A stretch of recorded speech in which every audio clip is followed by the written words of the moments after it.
ஆண்டவரும் இரட்சகருமாகிய இயேசு கிறிஸ்துவின் நாமத்தில் வாழ்த்துக்கள். இந்த நாளிலும் 2 கொரிந்தியர் 11வது அதிகாரம் 20வது வசனத்தை மாத்திரம் நாம் தியானிக்கலாம்.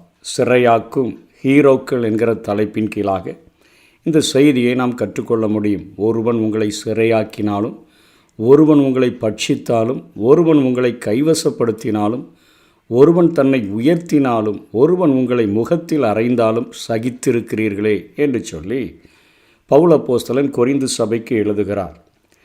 பவுல் இந்த வசனங்களை விளம்புகிற பின்னணி சிந்தனைக்குரிய ஒரு பகுதியாக காணப்படுகிறது.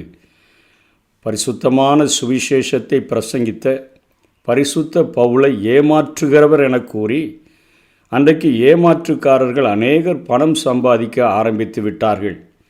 மக்கள் தங்கள் செல்வங்களை அப்படிப்பட்ட ஏமாற்றுகிறவர்களுக்கு கொடுத்ததோடு தங்களுடைய அறிவையும் இழந்து உண்மையான ஒரு ஆன்மீக வாழ்க்கையை அவர்கள் தொலைக்க ஆரம்பித்து விட்டார்கள். பவுலினால் சுவிசேஷம் அறிவிக்கப்பட்டு பவுலினால் ஸ்தாபிக்கப்பட்ட அந்த கொரிந்து சபையானது இப்பொழுது ஏமாற்றுக்காரர்களால் வஞ்சிக்கப்பட்டு தங்களுடைய செல்வங்களையெல்லாம் அவர்களுக்கு கொடுத்து உண்மையான ஆன்மீக வாழ்க்கையை தொலைத்து விட்டபடினாலே இங்கே பவுல் அப்போஸ்தலன் இவைகளெல்லாம் நீங்கள் சகித்திருக்கிறீர்களே என்று சொல்லி வேதனையோடு கூட சொல்லுகிறதை பார்க்கிறோம். உங்களை அநேக ஹீரோக்கள் சிறையாக்கி விட்டார்களே, சுவிசேஷம்தானே உங்களை கிறிஸ்துவினுடைய சித்தத்திற்கு சிறைப்படுத்தி வைத்திருக்க வேண்டும். ஆனால் உங்களுடைய காரியங்களெல்லாம் இப்பொழுது ஆன்மீக வாழ்க்கையை தொலைக்கிற அளவிற்கு மாறிவிட்டதே என்று சொல்லி எழுதுகிறதை நாம் பார்க்க முடிகிறது. போதகர்கள் முதலில் அங்கே இருக்கக்கூடிய விசுவாசிகளை சிறையாக்கினார்கள். கிறிஸ்தவம் கொடுத்த விடுதலையை நியாயப்பிரமாண சிறையாலும் கடின ஆச்சாரங்களாலும் சிறைபிடித்தனர். ஆகவே உங்களை சிறையாக்கினாலும் என்று எழுதுகிறார். அதற்கு கீழே உள்ள வசனங்களிலே நாம் பார்க்கும் பொழுது அவர்கள் எபிரேயரா, நானும் எபிரேயன், அவர்கள் இஸ்ரவேலரா, நானும் இஸ்ரவேலன், அவர்கள் ஆபிரகாமின் சந்ததியா, நானும் ஆபிரகாமின் சந்ததியான் என்று பவுல் சொல்லும் பொழுது அவர்கள் எபிரேய மொழியிலே வாசிக்க தெரிந்தவர்கள், கற்று தேர்ந்தவர்கள்தான் கள்ள போதகர்களாக இருந்திருக்கிறார்கள் என்பதை நாம் அறிந்து கொள்ள முடியும். அவர்கள் யூதர்களாகத்தான் இருந்திருக்கிறார்கள், ஆபிரகாமின் சந்ததியாராகத்தான் இருந்திருக்கிறார்கள். அவர்கள் கிரியைகளினாலே நீதிமானாக முடியும் என்கிற கருத்துக்களை சொல்ல ஆரம்பித்து விட்டார்கள். விசுவாசத்தினாலே நீதிமான் பிழைப்பான், ஒருவனும் தன்னுடைய கிரியைகளினால் நீதிமானாக மாற முடியாது. ஒருவன் ஆண்டவராகிய இயேசு கிறிஸ்துவை விசுவாசிக்கும் பொழுது மாத்திரமே அவர் என்னுடைய ஸ்தானத்தில் எனக்காக பலியானார் என்கிற காரியத்தை எந்த ஒரு மனிதன் விசுவாசிக்கிறானோ அவன் ரட்சிக்கப்படுவான். அதற்கு மாறாக கடினமான ஆச்சாரங்களை கடைபிடிக்க வைத்து அவர்களை சிறைப்படுத்த ஆரம்பித்துவிட்ட பழமைவாத அந்த நியாயப்பிரமாணத்தை கடைபிடிக்கிற இங்கே போதகர்களை குறித்துத்தான் பவுல் எழுதுகிறார். ஒருவன் உங்களை சிறையாக்கினாலும், ஒருவன் உங்களை பட்சித்தாலும் என்று சொல்லி பார்க்கிறோம். பட்சித்தல் என்று சொன்னால் சுவிசேஷத்தை அறிவித்து பணம் சம்பாதிக்கிற ஒரு தொழிலாக அதை மாற்றிவிட்டதினால் அப்படி சொல்லுகிறதை பார்க்கிறோம். நீங்கள் எங்களுக்கு பணம் கொடுத்தால் பரலோகத்தில் உங்களுக்கு இந்த பணங்களெல்லாம் சேமிக்கப்படும் என்கிற ஆசீர்வாத வாக்குறுதிகளை வாரி அவர்களுக்கு கொடுத்து அங்கே அவர்களை பட்சிக்க ஆரம்பித்து விட்டார்கள் என்று பவுல் சொல்லுகிறார்.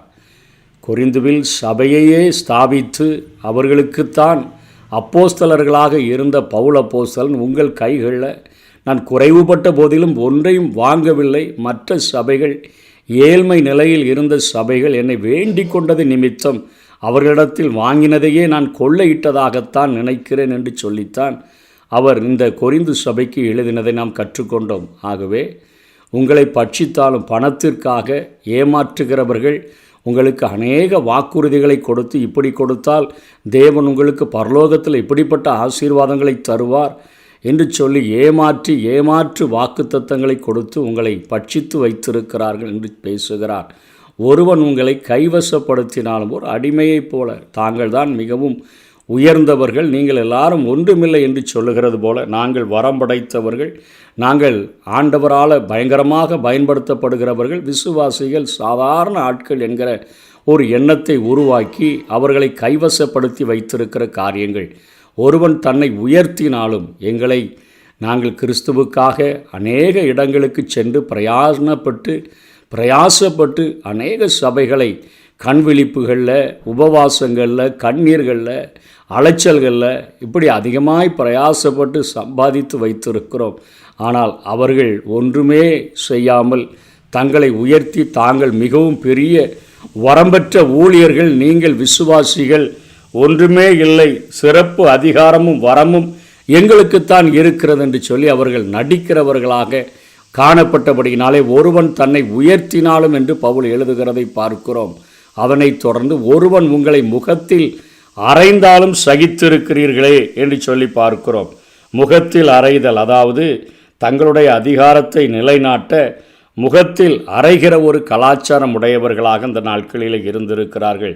இன்றைக்கும் சில புறஜாதி தலைவர்கள் காலால் மிதித்து ஆசீர்வாதம் கொடுப்பது போன்ற காரியங்களெல்லாம் நம்முடைய நாட்களிலே காணப்படுகிறது. தாங்கள் மிகவும் பெரிய ஒரு தலைவர்கள் என்று காண்பிப்பதற்காக தங்களுடைய கால்களை அவர்கள் தலையின் மேல் வைத்து மிதித்தோ அல்லது கால்களை கழுவி வருகிற தண்ணீர்களை குடிக்க வைத்தோ இப்படிப்பட்ட காரியங்களை செய்கிற காரியம், முட்டாள்தனமான சடங்குகள் இந்த நாட்களில் இருக்கிறது போல அந்த நாட்களிலும் அங்கே மிகவும் அதிகாரமுடைய வரமுடைய பெரிய ஊழியக்காரர்களாகிய நாங்கள் உங்களை ஓங்கி அறைகிறதினால் உங்களுக்கு ஆசீர்வாதம் என்பது போல ஒரு பாவனையை உண்டாக்கிறபடியினால் அவர்கள் வரிசையில் நின்று இந்த ஆசீர்வாதத்தை பெற வேண்டும் என்று சொல்லி இன்றைக்கு நின்று கொண்டு காரியங்களை சாதிக்கிறது போலத்தான் அன்றைக்கு அவர்கள் அப்படி இருந்தபடியினாலே ஒருவன் உங்களை முகத்தில் அறைந்தால் சகித்திருக்கிறீர்களே என்று சொல்லுகிறபடியினாலே அதை பெரிய ஆசீர்வாதம் என்று சொல்லி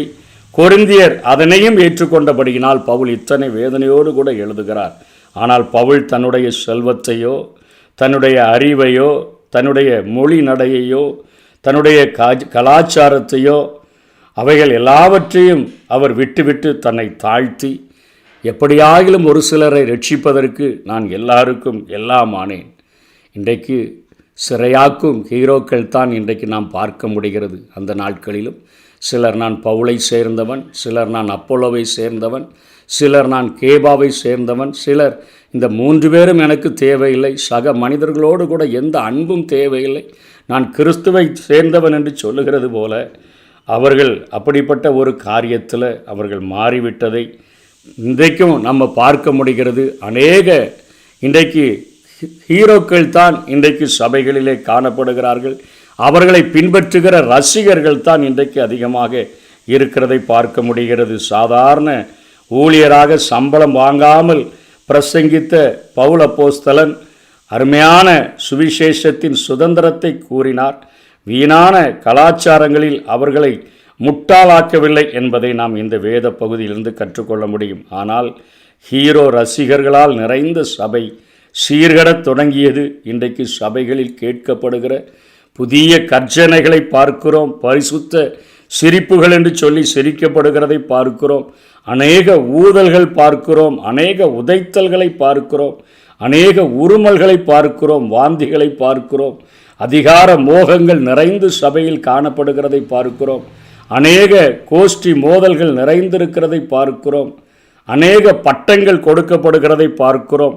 ஆசீர்வாதமான வாக்குறுதிகளும் அநேகம் கொடுக்கப்படுகிறதினால் இது இன்றைக்கு எங்கேயோ உதைக்கக்கூடியதாக இருக்கிறதை நாம் பார்க்கிறோம். ஆகவே இன்றைக்கு ஆண்டவராகிய இயேசு கிறிஸ்துவை நேசித்து அவர் நம்முடைய கரங்களில் தந்திருக்கிற இந்த வசனங்களையும் நாம் நேசித்து அவருடைய சமூகத்தில் நாம் வாழ பழகிக்கொண்டு நம்முடைய கரங்களில் கொடுக்கப்பட்ட சத்தியங்களை தியானித்து எல்லாவற்றையும் சோதித்து பார்த்து நலமானதை பிடித்து கொண்டு வாழுவோம்.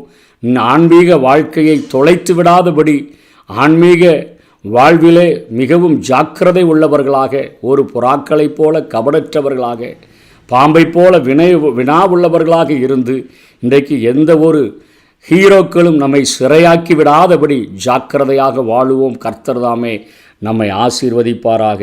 ஆமென்.